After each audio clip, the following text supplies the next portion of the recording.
महाकाली माता प्रकट होने की कथा। प्रस्तावना। हिंदू धर्म में मां काली को शक्ति, विनाश और पुनर्जीवन की देवी माना जाता है।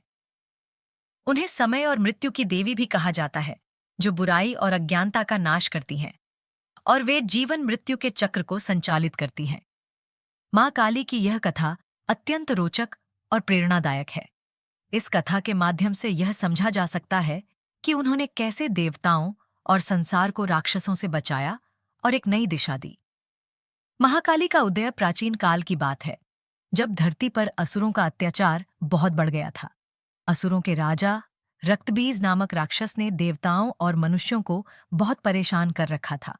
रक्तबीज को एक वरदान प्राप्त था कि जब भी उसकी एक बूंद खून धरती पर गिरेगी, उससे एक नया रक्तबीज पैदा हो जाएगा। इस वरदान के कारण उसे कोई भी पराजित नहीं कर पा रहा था। देवताओं ने मिलकर भगवान विष्णु और भगवान शिव से प्रार्थना की कि वे इस समस्या का समाधान करें। देवताओं की प्रार्थना सुनकर भगवान शिव ने मां पार्वती से आग्रह किया कि वे इस राक्षस का विनाश करें। मां पार्वती ने अपनी शक्तियों को केंद्रित किया और उनके क्रोध से महाकाली का जन्म हुआ। महाकाली अत्यंत भयंकर रूप में प्रकट हुई। उनका शरीर काला था, उनकी आंखें अग्नि के समान दहक रही थीं और उनका रूप अत्यंत भयानक था। उनके हाथों में तलवार, त्रिशूल और अन्य हथियार थे और उनके गले में असुरों की खोपड़ियों की माला थी। महाकाली और रक्तबीज। महाकाली युद्धभूमि में पहुंचते उनके प्रहार से कई असुर मारे गए। वे अत्यंत गुस्से में थीं और असुरों को समाप्त करने के लिए असीमित शक्ति का प्रदर्शन कर रही थीं। जैसे ही रक्तबीज महाकाली के सामने आया, महाकाली ने उसे खत्म करने का तरीका ढूंढ लिया। उन्होंने उसके खून की बूंदों को धरती पर गिरने से पहले ही पी लिया, जिससे उसकी संख्या बढ़ने की संभावना समाप्त हो गई। महाकाली ने अपने विकराल रूप में रक्तबीज का संहार किया और उसे पूर्ण रूप से समाप्त कर दिया। उनके इस संहार से देवताओं और ऋषियों ने चैन की सांस ली। पूरे ब्रह्मांड में फिर से शांति का वातावरण फैलने लगा। महाकाली का विकराल तांडव।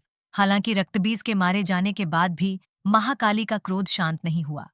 उन्होंने असुरों के मारे जाने के बाद भी युद्धभूमि में नृत्य करना शुरू कर दिया।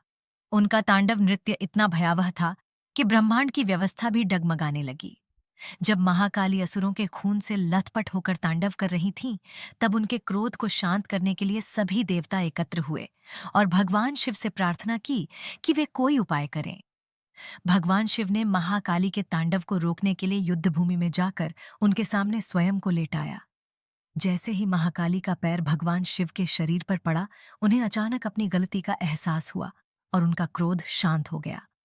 उन्होंने भगवान शिव से क्षमा याचना की और फिर अपने विकराल रूप को त्याग कर अपने मूल रूप में लौट आईं। देवताओं की स्तुति और महाकाली की महिमा। जब महाकाली का क्रोध शांत हुआ, तब सभी देवताओं ने उनकी स्तुति की। उन्होंने महाकाली का धन्यवाद किया कि उन्होंने असुरों का नाश कर देवताओं और संसार को बचाया।